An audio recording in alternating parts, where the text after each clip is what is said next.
तो इस काल भगवान ने हमारे को एक दूसरे में ममता से जकड़ रखा है। और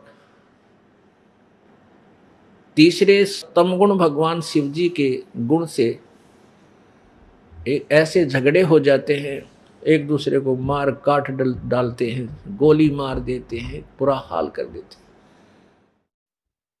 तो इस काल भगवान ने हमें यहाँ ऐसी सुनियोजित योजना के तहत यहाँ पर रोक रखा है। इसको बताने के लिए परमेश्वर प्रकट होते हैं। इस काल भगवान ब्रह्म ने पूरे विश्व में परमात्मा के विषय में ABC भी नहीं बता रखी। ABC क ख भी नहीं बता रखा अभी तक। भगवान कैसा होता है, क्या करता है, उसकी कैसी साधना है जिससे हमें सुख मिला है। पुण्यात्माओं, ये मजहब धर्म क्यों बने? ये धर्म ऐसे बने कि जैसे पहले कोई धर्म बना, धर्म बनता है धार्मिकता के आधार पर, यानी कोई पुण्यात्मा आते हैं, कोई महान आत्मा आते हैं और वो परमात्मा की शक्ति से कुछ ओत प्रोत होते हैं और वो भगवान से डरने वाले होते हैं। कुछ व्यक्तियों को वो ज्ञान देते हैं, भाई ये पाप ना करो, ऐसा मत करो, तुम्हें सुख होगा। अब पुण्यात्माओं, ये काल भगवान भी अपने नुमाइंदे भेजता है, अपने प्रतिनिधि भेजता है और वो इस पूरे समाज को एक अलग से दिशा दे देते हैं। वो जो आता है व्यक्ति, वो कुछ शक्ति युक्त होता है, उसकी शब्द में शक्ति होती है, जिस कारण से कुछ जन समूह उसकी बातों पर विश्वास करके उसके साथ लग जाता है। उसके वचन से कुछ एक व्यक्तियों को लाभ हो जाता है। वो अपनी पॉकेट से, अपनी जेब से, अपनी कमाई से उनको सुख दे देता है। तो फिर कुछ जनसमूह उस व्यक्ति का अनुयायी बन जाता है। उसको फिर अलग से कुछ नाम दे देता है, अन्य समाज। अब जैसे हिंदू समाज बना, ये आदि शंकराचार्य जी जो थे, ये भगवान शिव के द्वारा भेजा गया एक गण था और उसने यहाँ जन्म लिया एक माता से और 8 वर्ष की आयु में उपदेश ले लिया और 32 वर्ष की आयु में उसकी मृत्यु भी हो ली। और इस दौरान 24 वर्ष की के अपने प्रचार प्रसार में बहुत घने जन समूह को एक अलग से समाज बना दिया, क्योंकि उनकी वचन में शक्ति थी। कुछ एक को लाभ हुआ बहुत, उसने नारे नारे कई ग्रंथ भी लिख दिए, कई सैकड़ों की संख्या में, और वो ग्रंथ सारे वेदों के विपरीत है। तो उससे एक समाज बन गया न्यारा है और इनको हिंदू कहने लगे। इसी प्रकार अब हम धर्म के आधार से तो अलग हुए अन्य से। इसी प्रकार ईसाई धर्म बना, फिर ईसाई धर्म से मुसलमान धर्म बना, क्योंकि ईसा मसीह जी इस काल भगवान यानी विष्णु जी से के भेजे हुए थे, विष्णु जी के अवतार थे वो, और उनमें कुछ शब्द शक्ति थी अपने पुण्य कर्म के कारण। काफी लोग उनके अनुयायी हुए, उनके वचनों से प्रभावित हुए। लेकिन उस अन्य समाज ने, जो अन्य जो गुरुजी थे, वो भ्रमित कर रहे थे समाज को, उन्होंने द्वेष हो गया ईसा मसीह जी तक और ईसा मसीह जी के विषय में ऊट पटांग बातें बनाकर पूरे समाज को विरोधी बनाकर उनको क्रश करवा दिया।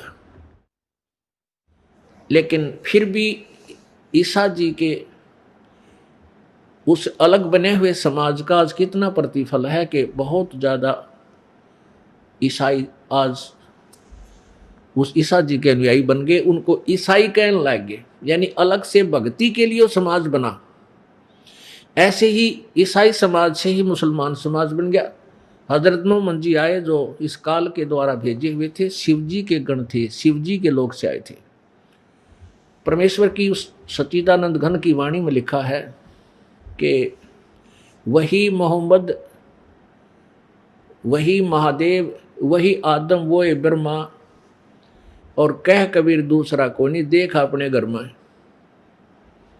वही मोहम्मद महादेव और वही आदम वही ब्रह्मा, और कह कबीर दूसरा कोई नहीं, देख अपने घर में। कि यदि आपकी दिव्य दृष्टि काम करती हो तो अपने शरीर में देख। जो विष्णु जी का चैनल है, कमल है, उसमें जा। ब्रह्मा जी का कमल है दूसरे नंबर का, उसमें पहुंच, उसमें देख दिव्य दृष्टि लाकर। क्योंकि आदम जी ब्रह्मा जी के लोक से आई हुई पुण्यात्मा थी और मोहम्मद जी महादेव यानी भगवान शिव के लोक से आई हुई पुण्यात्मा थी। कहते यदि तुम्हें यकीन नहीं होता तो आप झांक कर देखो अपने इस घर में, इस शरीर में। तो पुण्यात्मा ऐसे ही आगे चलकर इस हिंदू समाज से ही एक सिख धर्म अलग से बन गया। पुण्यात्मा हम परमात्मा पाने के लिए ही अलग से बनते आ गए। श्री नानक जी, संत नानक साहेब जी को परमात्मा प्राप्ति हुई थी और उन्होंने कोई समाज नहीं बनाया था कि केवल शिष्य बनाए थे, शिष्य। जैसे ये दास कोई धर्म अलग से नहीं बना रहा, लेकिन शिष्य बना रहा हूं, शिष्य। और शिष्यों को, शिष्य जो बनते हैं उनके लिए कुछ नियम बनाए जाते हैं कि बुराई नहीं करनी, चोरी नहीं करनी, शराब नहीं पीनी, मांस नहीं खाना, यानी तंबाकू प्रयोग नहीं करना, चोरी ठगी रिश्वतखोरी डाके ये बिल्कुल नहीं करना, चोरी जारी ऐसे पाप नहीं करना। यदि ऐसा स्वीकार्य है तो आप उपदेश ले सकते हो, अन्यथा नहीं। तो ये अलग से कोई धर्म नहीं बनाया, हमने धार्मिकता का उत्थान किया। अब जैसे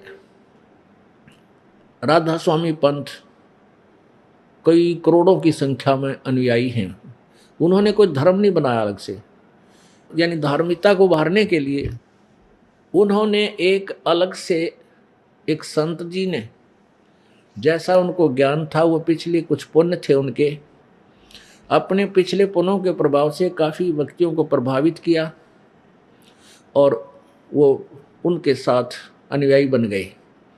तो उन्होंने कोई धर्म नहीं बनाया। उसी राधा स्वामी पंथ से ये सच्चा सौदा सिरसा वाला अलग से एक ब्रांच बन गई।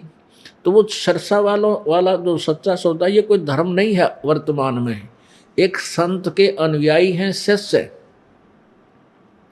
और आने वाले 200 से 400 साल, वैसे तो अब तय रांदे कट जाएगी, इसकी टंटा मिट जाएगा, ज्ञान इतना उत्थान हो जाएगा कि ये अब मुरझा जाएंगे। इनकी जड़ दिखा दी इन सब की, दास ने परमात्मा को इनकी जड़ दिखा दी जनता को।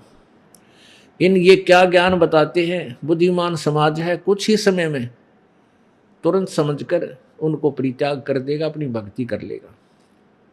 अन्यथा ऐसे ही अंधेरा चलता रहता तो 100, 200, 400 वर्ष के बाद धन धन सतगुरु एक धर्म बन जाता और राधा स्वामी एक और न्यारा धर्म का लटकट जाता। तो ये आपस में हम डिवाइड होते चले गए धार्मिकता के आधार पर, लेकिन वो यथार्थ मार्ग हमें अभी तक मिला नहीं, इसलिए हम आगे से आगे बढ़ते चले गए।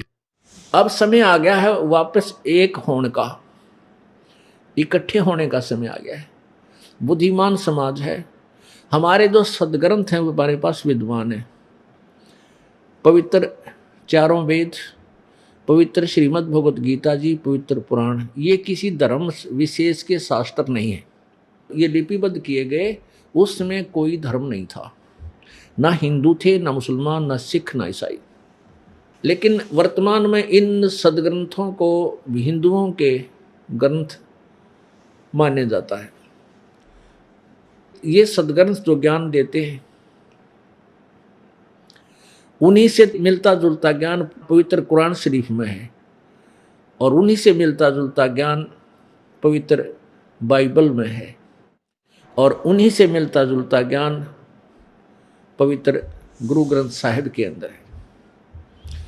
लेकिन जो गुरु ग्रंथ साहिब के अंदर पहला महला की वाणी यानी गुरु नानक देव जी की जो वाणी है वो 100% सत्य है और वो पांचवें वेद से भी मिलती है।